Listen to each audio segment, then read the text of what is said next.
Well, when Ukraine's president returns to work today, he will find a re-energized anti-government protest movement. The presidential website said Viktor Yanukovych is feeling much better after suffering from an acute respiratory disease and that he's ready to come back to work. Meanwhile, a protest leader who said he was tortured by his kidnappers became a symbol for the movement when images of his injuries were broadcast around the world. President Yanukovych hasn't been seen in public since last Wednesday. His office says he's feeling well again and will go back to work after suffering from a fever and breathing problems.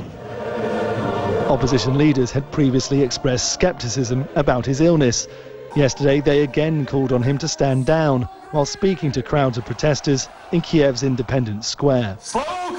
The anti-government demonstrations have been partly fueled by allegations of torture against activists. One of them, Dmitry Balatov, says he was taken hostage and beaten for 8 days by men with Russian accents.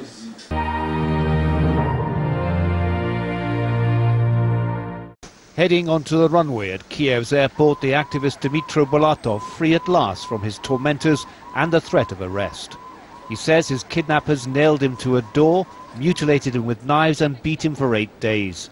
Now he will receive more treatment for his wounds in Lithuania, safely inside the European Union.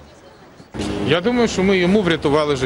think we've just saved his life. I think after what they wanted to do with him, arrest him, put him in prison, his life was in great danger, and we wouldn't have had a single chance to investigate the torture that he was subjected to. So I think one life was saved today, and we'll be doing that to everyone arrested.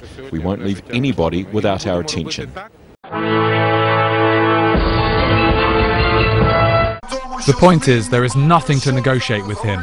We can only speak here in the street with members of parliament who want to leave this bloody gang, which is trying to impose fascist rule here in Ukraine.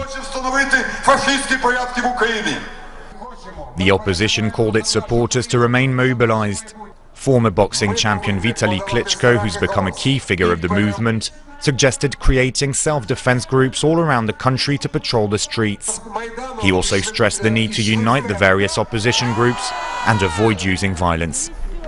Authorities want to show that people who gather in Maidan Square have radical intentions. It's true, some have radical attitudes, but only because they no longer want to live in these conditions. Conditions where they exist rather than live. We don't want to live in a country without order.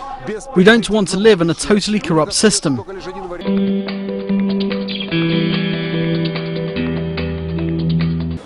President Viktor Yanukovych angered opponents when he spurned a trade pact with the EU, turning to Russia for financial support instead. The opposition is demanding the release of dozens of people arrested in recent weeks.